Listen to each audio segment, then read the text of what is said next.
नमस्कार, मैं सौरभ शुक्ला और आप देख रहे हैं न्यूज 18। मध्य पूर्व में एक बार फिर युद्ध की आहट तेज हो गई। अमेरिका और ईरान के बीच जारी तनाव अब खतरनाक मोड़ पर पहुंचता दिखाई दे रहा है। ईरान ने अमेरिकी सहयोगी देशों बहरीन और कुवैत की दिशा में बैलिस्टिक मिसाइलें दागी हैं, जिसके बाद पूरे खाड़ी क्षेत्र में हड़कंप मच गया है। एयर डिफेंस सिस्टम सक्रिय हो गए, सायरन बजने लगे और लोगों में दहशत फैल गई। क्या ये हमला अमेरिका की एयर स्ट्राइक का बदला था? क्या मध्य पूर्व एक बड़े क्षेत्रीय युद्ध की ओर बढ़ रहा है? और आखिर इस पूरे घटनाक्रम का दुनिया की राजनीति और अर्थव्यवस्था पर क्या असर पड़ सकता है? आइए इसको विस्तार से समझते हैं। दरअसल पिछले कुछ समय से अमेरिका और ईरान के बीच तनाव लगातार बढ़ रहा था। हालात तब और बिगड़ गए जब अमेरिकी सेना ने ईरान के कुछ सैन्य ठिकानों पर एयर स्ट्राइक की। अमेरिकी सेंट्रल कमांड के मुताबिक इस कार्रवाई में ईरान के कई अटैक ड्रोन्स को मार गिराया गया और उसके तटीय रडार सिस्टम को भी नुकसान पहुंचाया गया।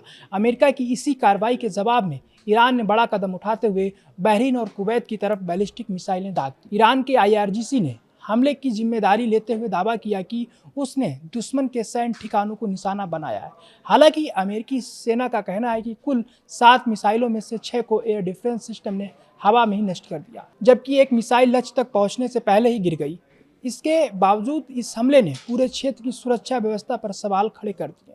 बहरीन ने इस कार्रवाई को सीधा आक्रमण बताया है। गौरतलब है कि बहरीन में अमेरिकी नौसेना के 5वें बेड़े का मुख्यालय मौजूद है, इसलिए क्षेत्र अमेरिका के लिए बेहद रणनीतिक महत्व रखता है। वहीं कुवैत ने भी चेतावनी दी है कि इस तरह की घटनाएं पूरे क्षेत्र को बड़े संघर्ष की ओर धकेल सकती हैं। इसी बीच एक और मोर्चे पर तनाव बढ़ता दिखाई दे रहा है। इजराइल डिफेंस फोर्स यानी IDF ने दक्षिणी लेबनान में एक सैन्य वाहन पर हमला किया, जिसमें लेबनानी सेना के कई अधिकारी और जवान मारे गए। इस घटना ने लेबनान इजराइल सीमा पर भी तनाव को बढ़ा दिया है।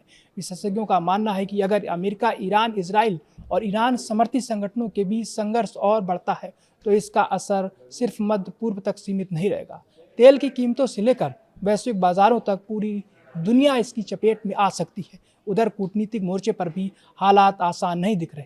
ईरान के सर्वोच्च नेता के सैन्य सलाहकार मोहसिन रजाई ने अमेरिका के सामने शर्त रखी है कि बातचीत आगे बढ़ाने के लिए ईरान के फ्रीज किए गए $24 अरब जारी किए जाए, लेकिन अमेरिका प्रशासन का रुख इससे बिल्कुल अलग बताया जा रहा है। रिपोर्ट्स के मुताबिक अमेरिका इन फंड्स का इस्तेमाल अपने सहयोगी देशों को हुए नुकसान की भरपाई में करना चाहता है। ऐसे में दोनों देशों के बीच बातचीत की संभावनाएं फिलहाल बेहद कमज़ोर नजर आ रही हैं। अब सबसे बड़ा सवाल यही है कि क्या ये तनाव कूटनीति के जरिए खत्म होगा या फिर मध्य पूर्व एक और बड़े युद्ध की ओर बढ़ रहा है। दुनिया की निगाहें फिलहाल वाशिंगटन, तेहरान और तेल अवीव पर टिकी हुई हैं।